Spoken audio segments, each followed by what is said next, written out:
Oh, don't do that while your headphones are still on.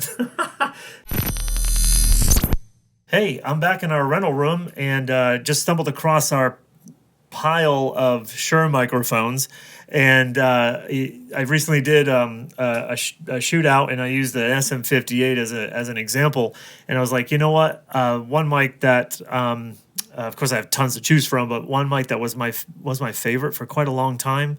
Maybe 20 years, is the KSM9. So that's what I'm holding right now. This is the Shure KSM9 CG. CG just means it's not computer graphics. This is real, but it's just for charcoal. There was an older version, the champagne version, which I don't believe they make anymore. I'm kind of glad they don't, because it looked like after a while it would look kind of nasty, the champagne color. But yeah, here we are. These look great, and as you can hear, they sound really, really good, and they're quiet. Very, very quiet. So I'm going to compare that to a 58 here in just a second. KSM9s are condensers. There's another model called the KSM9HS. So KSM9s in general have switchable pickup patterns. And that switch, funny enough, some of you probably own one and don't realize that you can switch it, but it's got a dual diaphragm. So check this out.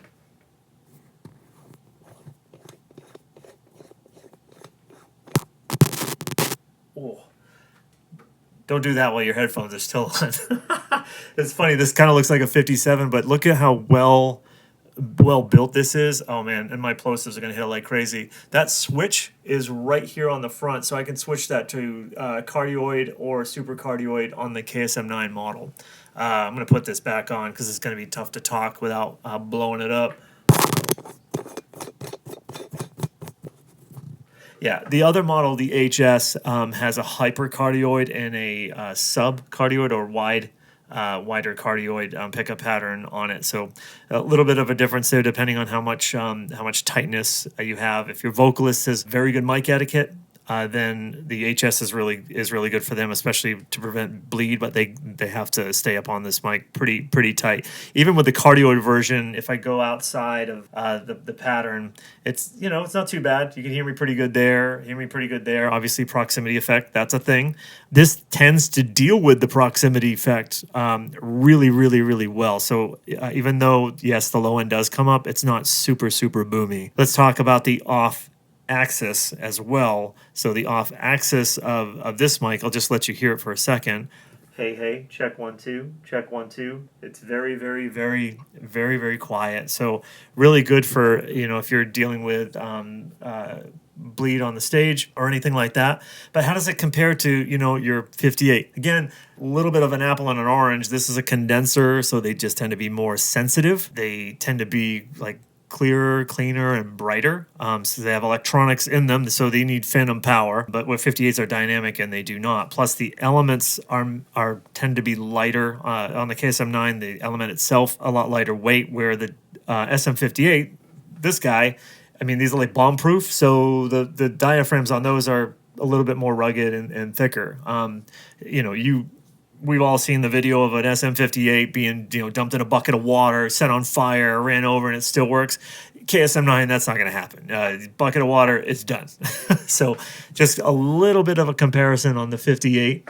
So the 58, even though it sounds good, it does have a little bit more self-noise. I would say a lot more, but that's kind of subjective when you maybe go back and listen to me just talking on the KSM9 itself.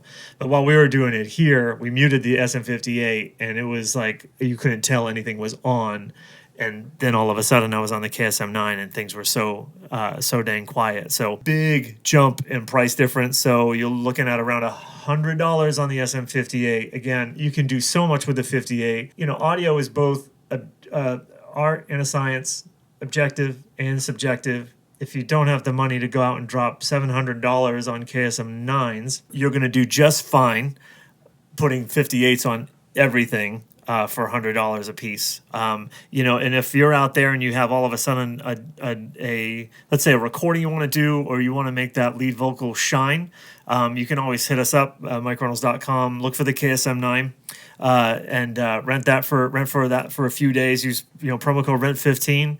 Shoot it out with what you're already using, just to hear the difference and see if that difference is enough to justify the investment. Right. So again, Shure KSM9. I'll be back with more mics when you get a chance. If you have ideas of stuff you want to hear us talk about a little bit more, go ahead and drop a comment down below and let us know. Happy to, once we get one, happy to talk about it and listen to it itself. But for all things microphones, I'm Steven with MikeReynolds.com.